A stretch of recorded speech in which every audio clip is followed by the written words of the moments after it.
In my view, this is the best way of wiring a socket. Firstly, use side cutters to trim the excess sheathing off. Side cutters allow you to get in there nice and tight. Avoid cutting the conductors like with croppers. Now bring them both up through one grommet, which saves you grommets, and just adjust the conductors so they're not crossing unnecessarily. Then just lightly twist the earths 2 or 3 turns, and the reason for that is so that if for any reason they come out, the remaining sockets are still earthed.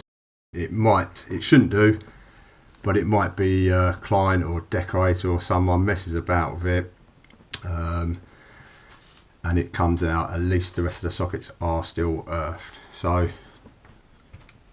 line up your conductors, leaving as much slack as possible. So we're going to line them up like so.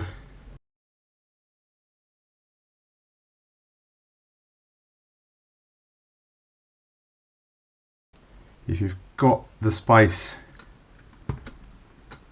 in your socket, double all the ends over, it's set for the earth. Now the reason I also twist these earths together lightly is so that we don't damage the conductors. So as we're doing ring main tests or fault finding in the future, it's easy to undo them, test them, put them back again without damaging the conductors. Now this socket, you are able to bend the ends over of both the live and the neutral, but don't do the earths because you'll need to take the sleeving off if you ever come back to fault find or carry out any tests during a periodic inspection. Now there's nothing worse than doing an inspection or fault finding and coming across a bad socket. So to me, this is the best way. So I'm just going to trim them earths back a tiny bit more to there. If you can't bend the ends over of the lives and neutrals, get them in your socket, then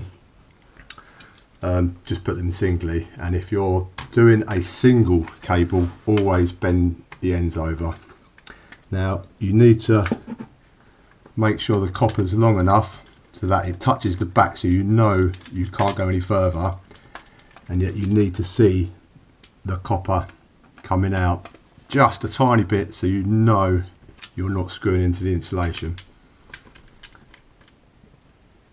And make sure with the earth sleeving it doesn't ride up into the socket. So check that hasn't, and that's good.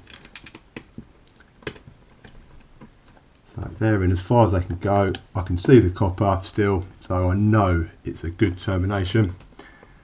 Do them up nice and tight.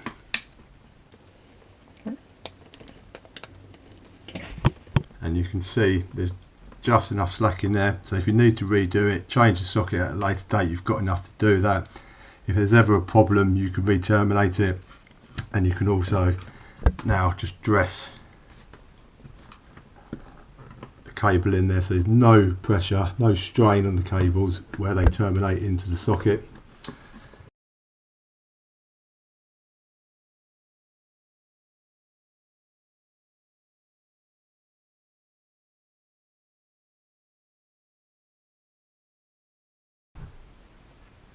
And then lastly,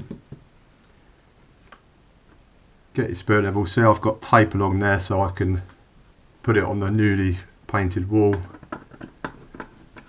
without damaging the decor.